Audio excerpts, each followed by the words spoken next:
Alrighty, let's get started. So, welcome to a new month. It's a new month, which means we start new goals. And I don't know about you, but at the beginning of a month, I feel this great big burst of motivation. I love the beginning of the month. I know that there's some people who dread the beginning of the month in that it feels like we're starting all over again. I get quite excited about the new month and the new energy. And what I have noticed from time to time, however, even with myself and often with when I'm working with people, is that that new energy feels great. It also substitutes for action. We get the excitement and the novelty and the dopamine from being able to start something new. And often that substitutes for effort or work, which means we may delay our startup a little bit.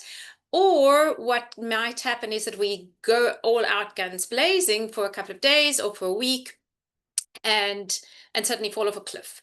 And the third dynamic that I see happen is people may feel energized by the fact that it's a new month and make all sorts of lists and preparations. I am guilty of this. I have a whole list of idealized things that I'm going to achieve and that I'm going to do practically, which in by the end of the first week, I haven't started, so that by the beginning of the second week, I'm already feeling behind. And there's a creeping sense of,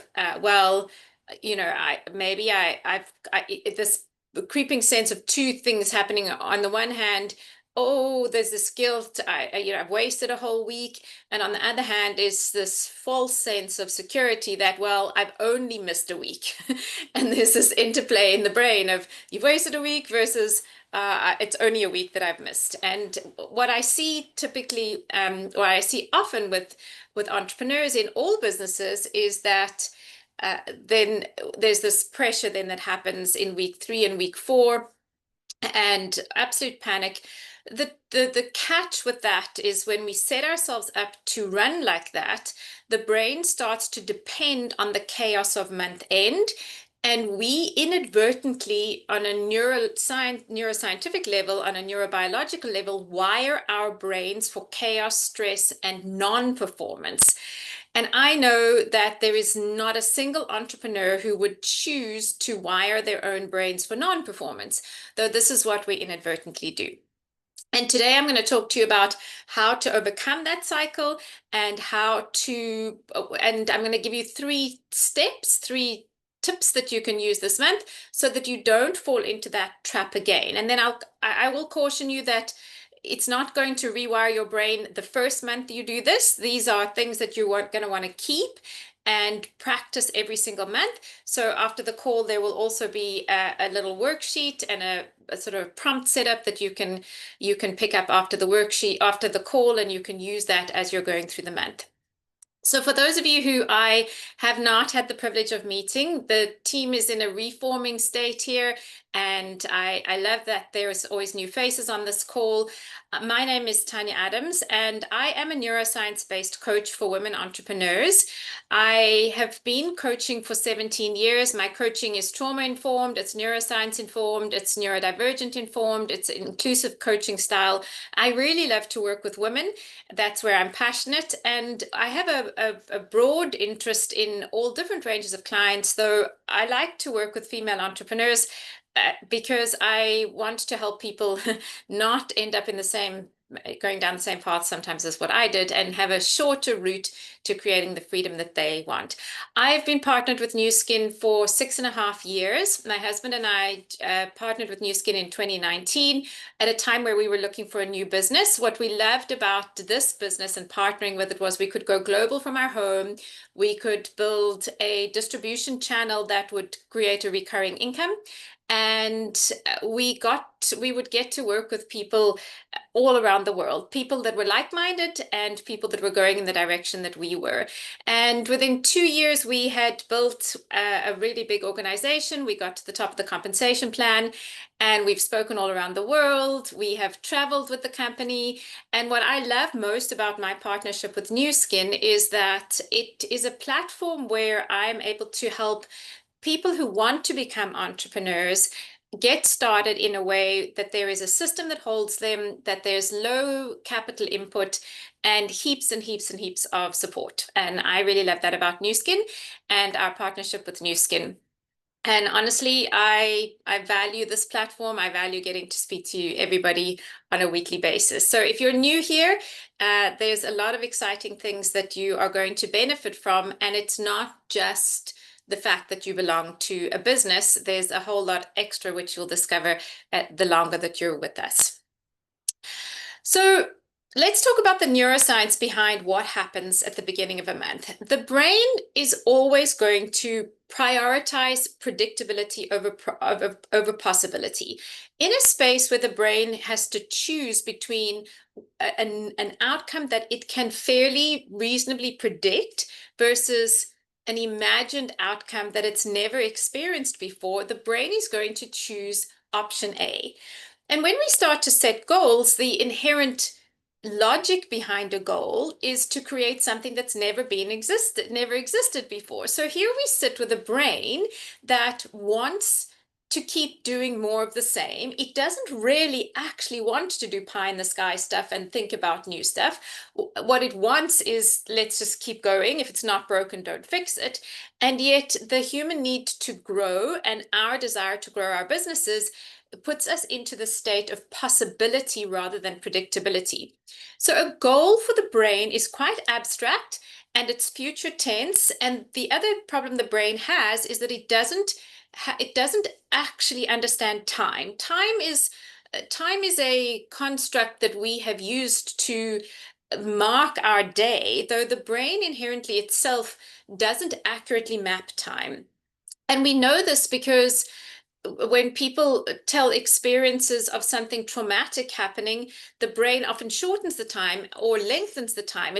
You will hear people say, it felt like I was falling forever, when in actual fact, the fall was not more than a few seconds. And so the brain's understanding, if you like, of time is not linear. It doesn't really work well with time. So when we say, oh, I'm going to get to this part, or I'm going to make this much revenue, I'm going to get this to this part of my business, within 3 years or 5 years, the brain sees the number 3 years, though it doesn't accurately kind of grasp what that means.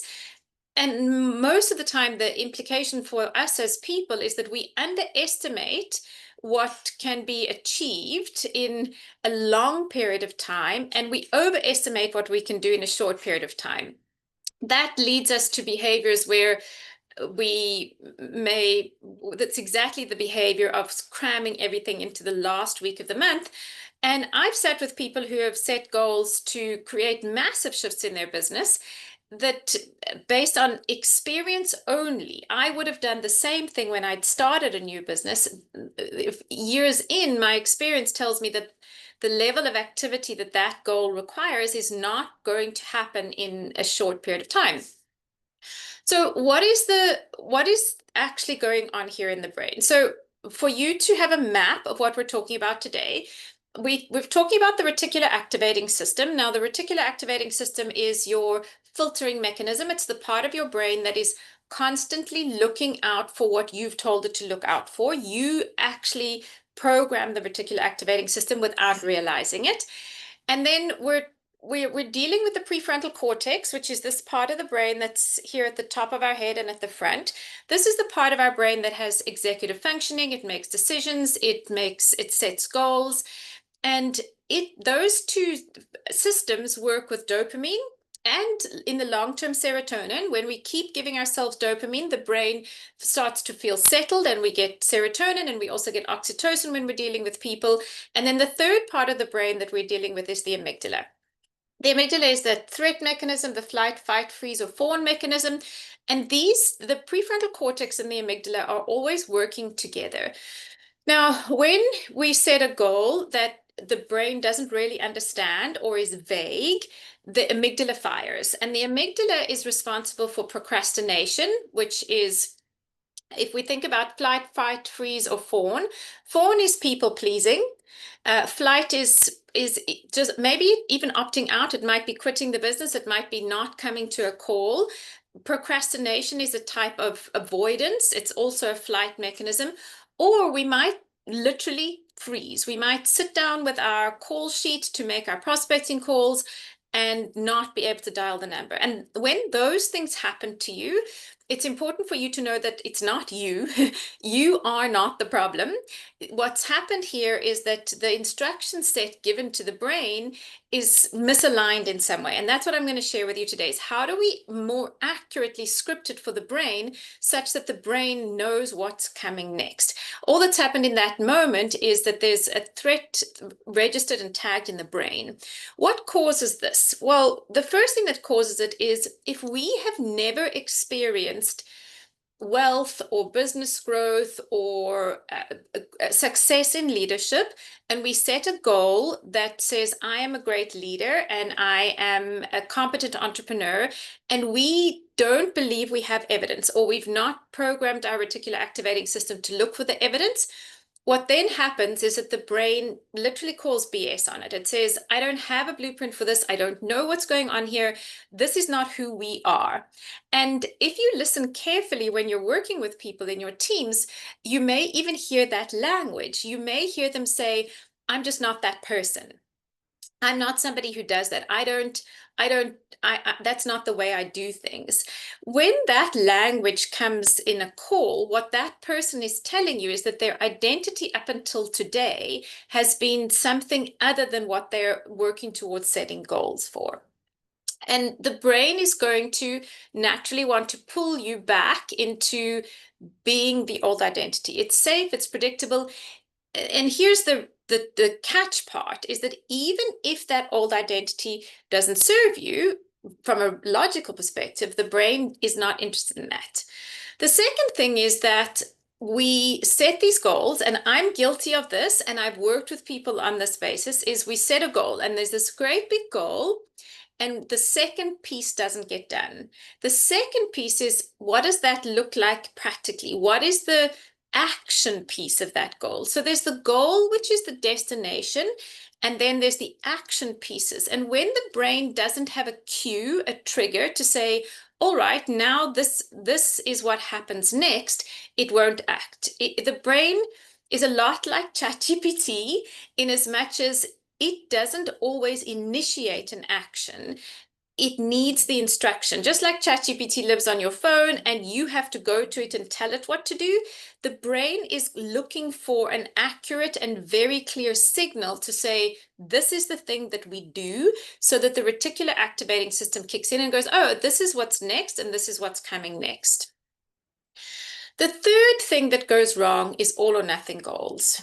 And some of you may have experienced this, where the goal is so big that afterwards there's this sort of emotional backlash, and you may even feel like throwing up. And whilst there's an element of that can be a signal to say I'm stretching myself, there's a very fine line between pushing the brain over into this is too big of a jump. So there's a little bit of an art to setting a goal that is in that sweet spot. The measurement I use with my clients is 20% outside of what your current capability is. In other words, if you were at a certain level last month and your certain activity and certain outcome, add on 20% to that. It's enough of a stretch. And if you were doing 20% every month of personal growth, by the end of a year, you would have compounded an awful lot of growth. Though what our instinct is to kind of play catch up and go, okay, well, let me just go big or go home, is something I hear. And this leads us to a difficulty in that we then erode our own self-evidence and we create a mistrust loop. We don't get the thing done. And then next month we come to do the same thing. And our brain says, I do have evidence actually now. It's not this time, it's not that I don't have evidence. I do in fact have evidence. And my evidence is that you don't do what you said you were going to do. And so we now push ourselves into the cycle of repetitively not doing and not achieving what we said we were going to do. And the last thing is goals on a monthly basis are very far away. Because the brain doesn't deal with time well, to get your dopamine reward at the end of the month is meaningless. It's kind of like asking a grade one to wait until the end of the term to, I don't know, to get, their sticker for good behavior. A week into that good behavior for a grade one, they've derailed themselves. They can't wait that long. And the brain is the same. It needs dopamine on a consistent basis in order to stay in momentum. So what are we going to do with this? What can we do with it? And how do we more effectively and more accurately tell our brain what to do? When we can get that right, this is the coolest part of it all, is when we can get it right, the brain just runs. It doesn't have a judgment on whether our goal is correct or whether we must go for that goal or whether it's right for us, or it doesn't have any judgments. All it has is a systemic process that it runs, that if you press the start button and go, it will carry you. And that's the real magic, and it's why I do the work I do. What happens when you learn how to engage the system is that you create freedom. Now, freedom, people think comes from money, people think it comes from time. It's none of those. Freedom has got nothing to do with your circumstances. It's got to do with how much energy do you have to put in on a consistent basis from a mental load perspective in order to get the outcomes that you want. And this is the easiest way to do that. So here are my 3 tips. And because this will go on YouTube, you can go and revisit it. I'll pop it up within the course of the day today, and you'll find it. I'll send out the link for it, and then it's there forever for you. The first thing to do is that you want to change the language of your goal. Typically, we will set goals as a what by when, that is a piece of the puzzle. The what is the GPS. It's the ultimate destination. It's like getting into your car and turning on and programming in the destination. However, that's not the end of the story with your GPS. You can program your GPS as much as you like. If you never turn on the engine and you never move forward, the GPS doesn't tell you where to go. It has a map in its head.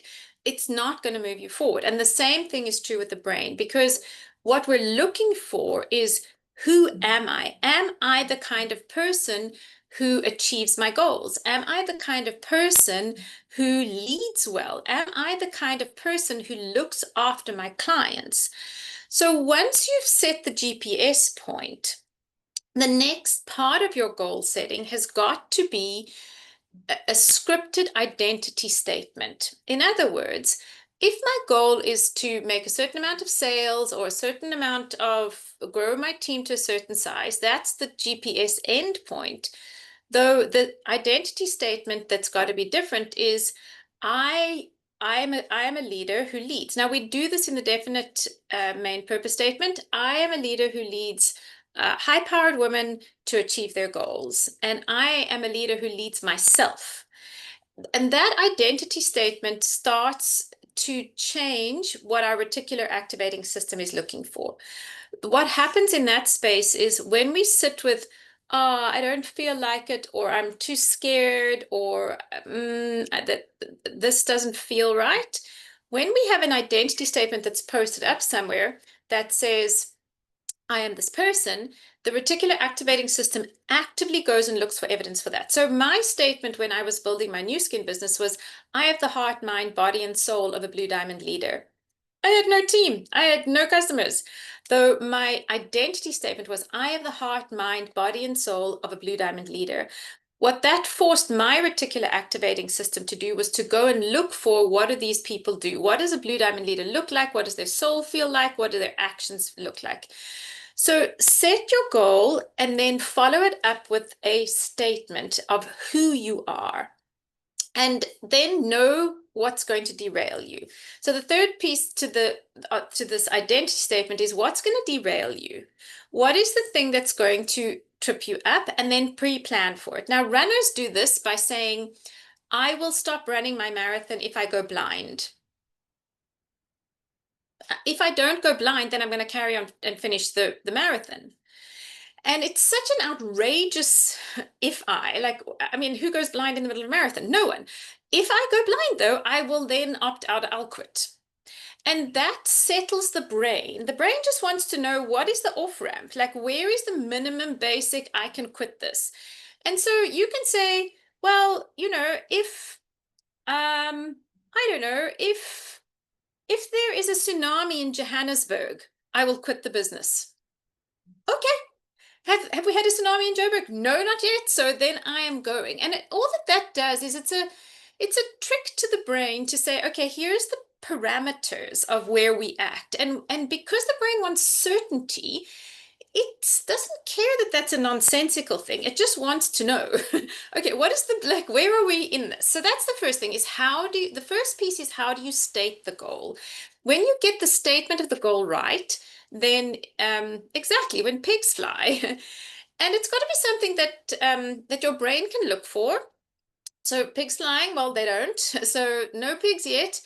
Um, and then the brain is happy. The second thing that the brain has to have is a cue. So now you've done part one is clearly stating the goal in a brain-friendly way, not in a pop psychology way or a motivational speech way. In a brain-friendly way, you've stated the goal. The second thing you must then do is put in cues so that the brain, like Pavlov's dog ringing the bell, the brain, you do not have to use your working memory to get yourself started, that the brain pulls you. Now, what we do know about the brain is that you do not ever decide to do anything. The brain decides before you are even aware that you're about to do it. The brain has made that decision. 0.5 of a second before you do a thing, the brain has already decided that you are going to do it. The awareness of that action hits you at 0.3 of a second, which means you've got 0.2 of a second to intervene and say, I'm not going to do that, which is great because it's great on two levels. One, you can confirm the decision when you become aware of it, where the brain says, okay, we're going to phone our prospect list now. At 0.3 of a second, you can go, yes, we are. Or if the brain says, we're going to make a cup of tea now so that we can avoid our prospect list, at 0.3 of a second, you can say, actually, no, we're not going to make tea. And in neuroscience language, they call that the veto power. And that happens you've got 0.2 of a second to say no. So we have free won't. We don't have free will. We have free won't. So what you're saying no to is always more important than what you say yes to. So the important thing here is to put cues in place so that that cue at 0.5 of a second triggers your brain into doing what you want it to do. Now, what is a cue? A cue is something in the environment. So set up your desk. You'll be coached to create your call list the night before. And the reason for that is that when the brain wakes up in the morning and sees the call list, it is triggered into the next action. It knows what comes after that.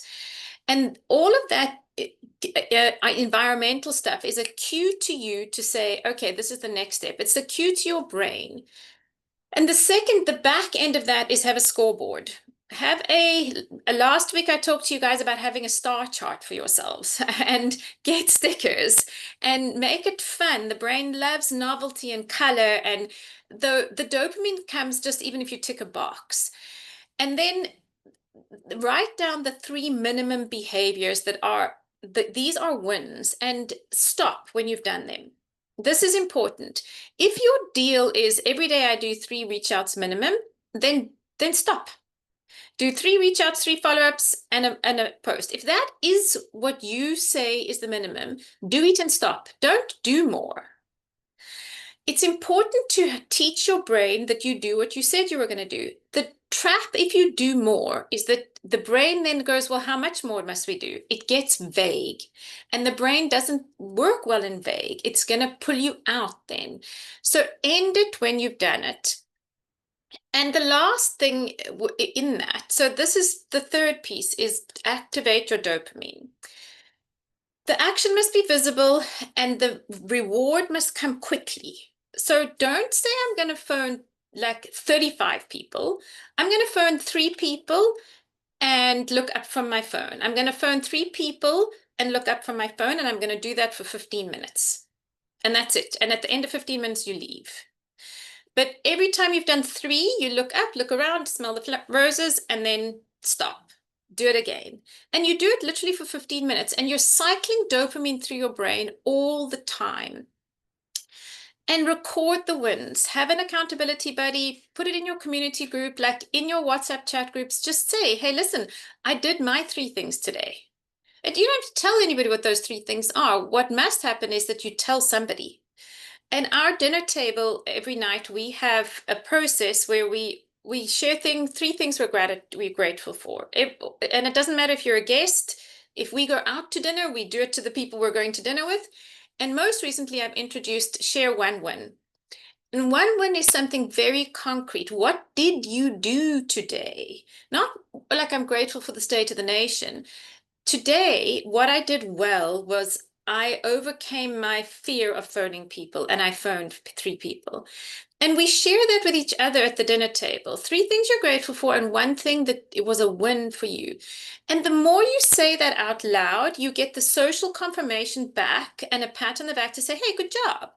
And this was my win. And when we're all mutually sharing wins, we start to build each other up. And so it keeps the dopamine going. So so the 3 pieces are: frame the goal in a brain-friendly way, set up the cues so the brain needs to act, and then record the wins, but stop the activity at the end of the win. Don't get on a roll because the roll becomes vague and then the brain doesn't like it. So if you practice this over the course of the month, my expectation is that the month will feel more consistent. It'll feel calmer. You'll get to the end of the month without that month-end panic. And if you repeat it for the next 3 months until the end of December, what will happen is when you go into January, you will have a whole new identity. You will be a person who consistently achieves your goals. 90 days is about as long as it takes to really settle the neural networks. So give yourself time, though commit to the consistency of it. So I trust that that's a different way of looking at your goals for you today, and that it's going to make great changes for you over the next 90 days. Have a happy day.